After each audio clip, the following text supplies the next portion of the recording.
원경 이후에 어떻게 보셨어요? 태종은 아내의 도움으로 왕이 되고 나니 이제 아내가 불편해지기 시작했어요. 그래서 일부러 아내가 부리던 종들을 자신의 후궁으로 들여 아내에게 수치심을 주는 치사한 짓을 하고 있는데요. 영실은 태종의 총애만을 믿고 오만방자하게 굴고 있고, 채령은 평생을 모신 자신의 주인이었던 원경왕후를 배신하고 태종에게 붙어서 원경왕후의 말을 옮겨주겠다며 스파이를 자처했어요. 리뷰 언니는 원경왕후가 좀 안쓰럽더라고요. 그런데 태종은 정말로 영실을 총애한 걸까요? 원경왕후와 태종이 사랑을 나누는 장면과 비교해서 태종이 영실을 대하는 태도나 또는 채령과 사랑을 나누는 장면을 보면 확실히 차이가 있는데요. 우선 태종이 채령과 사랑을 나누는 장면을 보면 채령이 원경왕후의 말을 기억하고 태종의 귓볼을 만지려고 하자 태종은 그녀의 손을 바로 제지했어요. 그러니까 태종이 영실과 채령을 찾은 건 단지 자신의 욕구를 풀기 위함에 더 가까웠던 거예요. 반면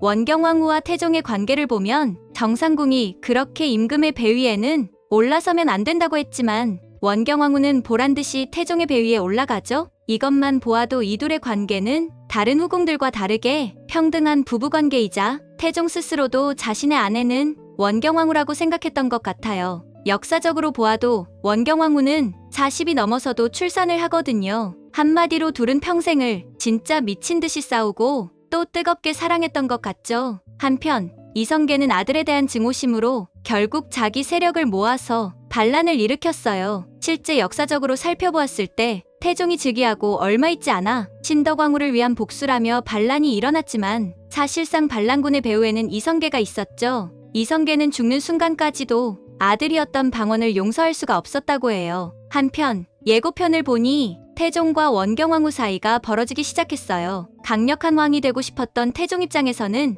아내이자 원경왕후가 걸림돌이 되었죠. 그래서 태종은 갑자기 아내를 폐비시키겠다고 발표해버리는데요. 실제 역사를 살펴보면 방언은 왕이 된 이후 여자 문제로 아내와 자주 다퉜다고 해요. 또한 이 무렵 조정에서는 원경왕후의 동생이었던 민무구와 민무질 형제에 대해서 파면할 걸 요구하는 상소가 올라오기 시작해요. 죄목은 교만 방자하여 권력을 남용했다는 거죠. 그러다가 일이 터지고 마는데요. 태종과 원경왕후 사이에서 태어난 첫째 아들이었던 양녕대군의 세자 책봉 과정에서 민씨 형제들이 어린 세자의 틈에 끼어서 권력을 탐했다는 혐의를 받게 돼요. 이 일로 태종은 종친에게 무례하고 또 종친 간에 이간질을 했다는 죄목으로 유배를 보내버리죠. 그리고 이 일을 빌미로 태종은 아내였던 민씨에 대해서도 폐비를 발표하는데요. 결과적으로 보면 태종이 아내를 정말로 폐비를 시키려던 건 아니었던 걸로 보여요. 다만 아내와 다툼이 많아지다 보니 그녀를 누르기 위해 이런 극단적인 방법을 쓴 거죠. 한마디로 진짜 요란한 부부싸움을 한 거예요. 결국 이 일로 태종의 형님이자 상왕인 정종이 나서서